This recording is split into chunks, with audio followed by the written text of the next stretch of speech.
On the far western coast of the continent, high atop a rocky promontory overlooking the Sunset Sea, sits Casterly Rock, ancestral seat of House Lannister. Below it lies Lannisport, one of the great cities of Westeros, a center for trade, culture, and the great Lannister fleet. There are a number of gold and silver mines in the Westerlands, making it the richest region in all of Westeros. One of the most productive mines lies beneath Casterly Rock itself, making House Lannister the wealthiest of all the noble houses. This allows House Lannister to finance many endeavors of other noble houses. Even the king himself has sought credit from Casterly Rock from time to time.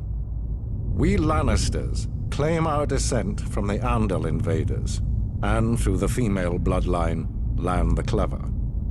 According to the legend, Lann, using only his wits, won Casterly Rock from the noble House of Casterly during the Age of Heroes. The Lannisters reigned as kings of the Rock for thousands of years, and worked to make it the envy of the rest of the Seven Kingdoms.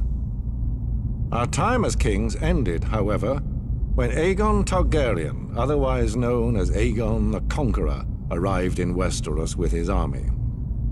The last king of the Rock, King Loren Lannister, joined forces with King Mern Gardener, the king of the Reach. Together, with 60,000 men, they met the Targaryen host in open battle. History tells us that Aegon unleashed all 3 of his dragons, slaughtering 4,000 men at what came to be known as the Field of Fire. King Mern himself was burned alive that day, and House Gardener turned to ash with him. Seeing both the threat and opportunity the Targaryens represented, Loren wisely surrendered and aided Aegon in his further conquest of Westeros. The Lannisters were thus appointed Lords Paramount of the Westerlands and Wardens of the West, titles we hold to this day.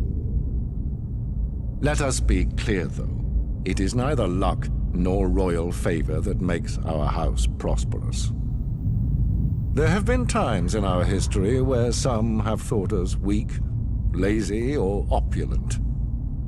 My father, Titus Lannister, nearly bankrupted our house with his poor investments, and allowed himself to be mocked openly at court.